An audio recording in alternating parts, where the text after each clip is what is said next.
সংবাদে আপনাকে স্বাগতম। শুরুতেই সংবাদ শিরোনাম, এরপর বিস্তারিত। ইরাকে যুক্তরাষ্ট্র সৌদি বিমান হামলা, নিহত বেড়ে 20। ইরাকে সৌদি মার্কিন হামলায় ইরানের নিন্দা। হরমুজ নিয়ে ইরানের নতুন প্রস্তাবে বাড়ছে বৈশ্বিক উদ্বেগ। 34 মাসে গাজায় বাবা মা হারিয়েছে 60,000-এর বেশি শিশু। আপনি যদি মুসলিমদের পাশে থাকতে চান তাহলে ভিডিওতে লাইক করে চ্যানেলটি অবশ্যই সাবস্ক্রাইব করে দিবেন। এখন বিস্তারিত।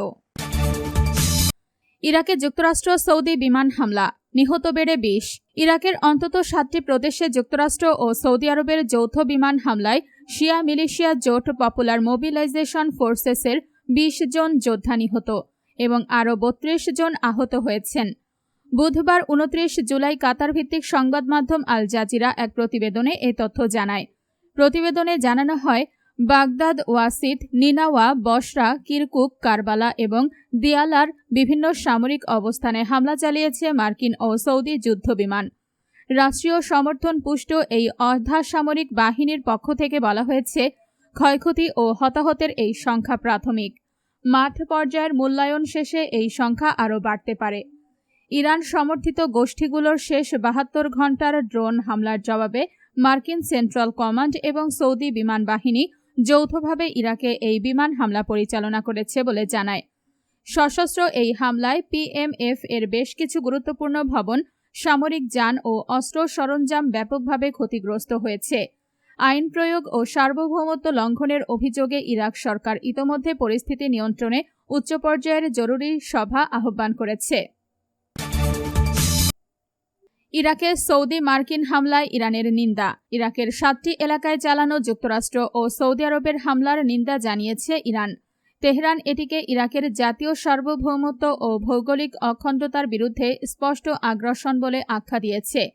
ইরানের পররাষ্ট্র মন্ত্রণালয় এক বিবৃতিতে বলেছে, এই প্রাণঘাতী হামলা আন্তর্জাতিক আইনের গুরুতর লঙ্ঘন এবং এটি যুক্তরাষ্ট্র ও ইহুদিবাদী শাসনের যুদ্ধের পরিধি বাড়ানোর আকাঙ্ক্ষার সঙ্গে সামঞ্জস্যপূর্ণ। বিবৃতিতে আরও বলা হয়, এই আগ্রাসী হামলায় একদল সম্মানিত ইরাকি নাগরিক শহীদ হওয়ায় আমরা গভীর সমবেদনা জানাচ্ছি। একই সঙ্গে ইরাকের সরকার ও জনগণের প্রতি ইসলামী প্রজাতন্ত্র ইরানের পূর্ণ সমর্থন ও সংহতি পুনর্ব্যক্ত করছি। ইরান আরও অভিযোগ করেছে, যুদ্ধ উস্কে দেওয়া যুক্তরাষ্ট্র সরকার ও তাদের আঞ্চলিক মিত্ররাই এই অপরাধমূলক, অমানবিক ও উস্কানিমূলক কর্মকাণ্ডের বিপজ্জনক পরিণতির জন্য দায়ী থাকবে। হরমুজ নিয়ে ইরানের নতুন প্রস্তাবে বাড়ছে বৈশ্বিক উদ্বেগ। বিশ্বের অন্যতম গুরুত্বপূর্ণ পথ হরমুজ প্রণালীকে ঘিরে নতুন করে উত্তেজনা তৈরি হয়েছে। প্রণালীটির যৌথ তদারকির বিষয়ে ওমানের প্রস্তাব সরাসরি প্রত্যাখ্যান করেছে ইরান। একই সঙ্গে তেহরান নিজেদের একটি পাল্টা প্রস্তাব দিয়েছে। ইরানের উপপররাষ্ট্রমন্ত্রী কাজেম গারিবাবাদি জানিয়েছেন, ওমানের প্রস্তাবে তেহরানের নিরাপত্তা উদ্বেগ ও নিয়ন্ত্রণের দাবি যথেষ্ট গুরুত্ব পায়নি। তাই ইরান এমন একটি কাঠামো চায় যেখানে এই কৌশলগত জলপথে তাদের ভূমিকা হবে প্রধান। যদিও ওমান ও ইরান কোনো পক্ষই তাদের প্রস্তাবের বিস্তারিত প্রকাশ করেনি, তবে বিশ্লেষকদের মতে হরমুজের নিয়ন্ত্রণ নিয়ে মতপার্থক্য মধ্যপ্রাচ্যের ভূ রাজনীতিতে নতুন অনিশ্চয়তা তৈরি করতে পারে। বিশ্বের মোট তেল ও তরলীকৃত প্রাকৃতিক গ্যাস এলএনজি রপ্তানির প্রায় 20% হরমুজ প্রণালী দিয়ে পরিবাহিত হয়। ফলে এই জলপথ নিয়ে যে কোনো বিরোধ বা উত্তেজনা আন্তর্জাতিক জ্বালানি বাজার, তেলের দাম এবং বৈশ্বিক বাণিজ্যে তাৎক্ষণিক প্রভাব ফেলতে পারে। 34 মাসে গাজায় বাবা মা হারিয়েছে 60,000-এর বেশি শিশু। ইসরায়েলের আগ্রাসন শুরু হওয়ার পর থেকে গাজা উপত্যকায় 60,000-এর বেশি শিশু অন্তত একজন অভিভাবককে হারিয়েছেন। দুঃখজনক এই তথ্য দিয়েছে গাজার স্বাস্থ্য মন্ত্রণালয়।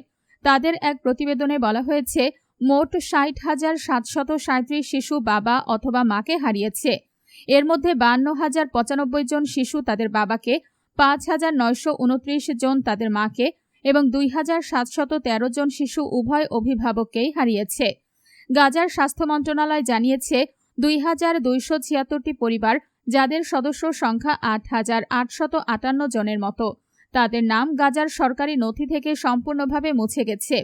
মন্ত্রণালয়ের দাবি, 2023 সালের অক্টোবর থেকে চলমান ইসরায়েলি অভিযানে এখন পর্যন্ত 73,000-এর বেশি ফিলিস্তিনি নিহত হয়েছেন।